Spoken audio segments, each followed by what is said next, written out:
हिंगोली लोकसभेचे महायुतीचे उमेदवार बाबूराव कदम यांच्या प्रचारासाठी मुख्यमंत्री एकनाथ शिंदे, उपमुख्यमंत्री अजित पवार यांच्या सभेचं वसमत इथे आयोजन करण्यात आलंय। मात्र रात्री झालेल्या अवकाळी पावसामुळे हेलिपॅडवर चिखल झालाय। त्यामुळे शिंदे यांच्या दौऱ्यात बदल करण्यात आलाय। ते नांदेड विमानतळावरून रस्ते मार्गाने वसमत इथे सभास्थळी दाखल होणार आहेत।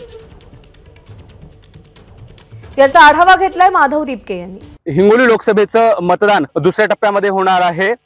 महायुतीचे उमेदवार बाबूराव कदम कोहलीकर यांच्या प्रचारासाठी वसमत शहरालगत असलेल्या श्रीकृष्ण गार्डन मध्ये आज मुख्यमंत्री एकनाथ शिंदे यांच्या प्रमुख उपस्थितीमध्ये प्रचार सभेचं आयोजन करण्यात आलेलं आहे।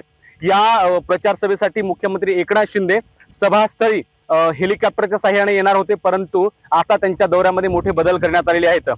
मी सध्या उभा आहे मुख्यमंत्री एकनाथ शिंदे यांच्या हेलिकॉप्टरसाठी तात्पुरत्या स्वरूपाचं या ठिकाणी हेलिपॅडची निर्मिती करण्यात आली होती।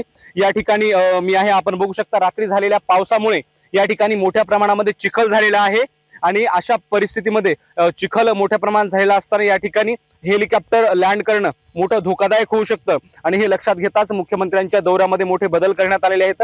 आता मुख्यमंत्री एकनाथ शिंदे हेलिकॉप्टरने अकोल्याहून थेट नांदेडच्या एअरपोर्टला येणार आहेत आणि त्या ठिकाणहून बाय कार मुख्यमंत्री एकनाथ शिंदे सभास्थळी येणार आहेत।